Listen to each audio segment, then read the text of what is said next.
జిల్లా ప్రత్తిపాడు నియోజకవర్గం ప్రత్తిపాడు మండలం ప్రత్తిపాడు గ్రామంలో ఎస్ఆర్ఎస్ రెయిన్బో స్కూల్లో సంక్రాంతి సంబరాలు నిర్వహించారు. విద్యార్థులు తల్లిదండ్రుల సమక్షంలో ఈ కార్యక్రమాలను ప్రారంభించారు. ఈ కార్యక్రమానికి ముఖ్య అతిథిగా ప్రత్తిపాడు శాసనసభ్యులు బూర్ల రామాంజనేయులు పాల్గొని సంక్రాంతి సంబరాలను ప్రారంభించారు. ఈ కార్యక్రమంలో నియోజకవర్గ తెలుగుదేశం, జనసేన, బీజేపీ కూటమి పార్టీ నాయకులు, కార్యకర్తలు పాల్గొన్నారు.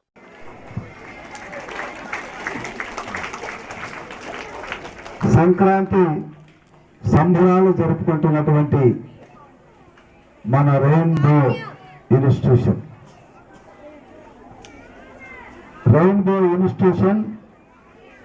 it is not a single institution, it is the group of institutions headed by our friend Srinivas garu. మీరు ఇలా మాట్లాడితే ఇండిసిప్లిన్ గా కనబడుతుంది. It is a fact, our institution stands for discipline. Discipline in the sense, pin drop silence is the first quality. Paying your mind towards speaker, that leads to concentration. Second quality is concentration. మీ ముందు ఏదైతే ఉందో ఇంకా ఎక్కడో వినబడుతుంది. నాకు చెవులు బాగా వినబడతాయి. కాబట్టి మీరు పిన్ డ్రాప్ సైలెన్స్ 10 నిమిషాలు ఉంటే ఒక్కసారి చూడండి. నేను 3 లెక్కించేంత వరకు ఇంకెవ్వరిని చూడకుండా కేవలం ఆ తల్లినే చూడండి. చూస్తున్నారా? వీడు చూడడం లేదు, వెనక తిరిగి మాట్లాడుతున్నాడు. రేయ్ రేయ్ నువ్వే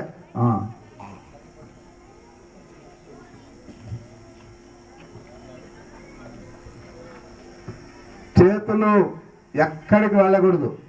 ఇప్పుడు ఎలా ఉన్నాయో అలాగే ఉంచి చూడండి. చూసారా? తల్లిని చూసారా? ఏం పేరు చెప్పండి? తేజస్వి. ఓకే. ఇప్పుడు మీ ముందు నిలబడిన దేవతామూర్తి పేరు చెప్పండి. సంక్రాంతి లక్ష్మి. కరెక్టేనా? గట్టిగానండి, సంక్రాంతి లక్ష్మి. ఇంకా గట్టిగా, ఇంకా గట్టిగా.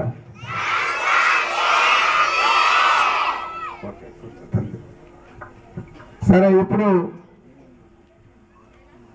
మనం ఈ సంవత్సరం కన్నా గత సంవత్సరం యొక్క సంక్రాంతి వేడుకలు ఒక్కసారి నెమరు వేసుకుంటే వైసీపీ యొక్క పడగ, నేను రాజకీయాలు మాట్లాడడం లేదు, జరిగిన సంఘటనే మాట్లాడుతున్నా. వైసీపీ ప్రభుత్వం యొక్క పడగ శ్రీనివాస్ తల మీద ఇలా ఇలా ఇలా ఇలా ఆడింది. ఈ ఇన్స్టిట్యూషన్ కూడా వదలలే. ఆయన ఎన్ని ఇబ్బందులు పెట్టంగా సంబరంగా ఉంటది. కాబట్టి రైతు సంక్షేమమే కూటమి ప్రభుత్వం యొక్క ధ్యేయం. కాబట్టి ఇవన్నీ మీకు పాఠాల్లో చెప్పరు, మీకు చెప్పాలి కాబట్టి చెప్తున్నా. ఒక్కొక్క రైతుకు 20,000 రూపాయలు ఆర్థిక సహాయం ప్రభుత్వం ద్వారా అందుతుంది అన్నదాత సుఖీభవ పథకం కింద. కౌలు రైతులకు కూడా అందుతుంది. ఇక మన ఇంట్లో చదువుకొని వైసీపీ ప్రభుత్వం యొక్క నిర్వాహకం వల్ల ఉద్యోగం రాకోకుండా ఉండేటటువంటి అన్ననో అక్కనో ఉంటే వాళ్ళకి నెలకు 3,000 రూపాయల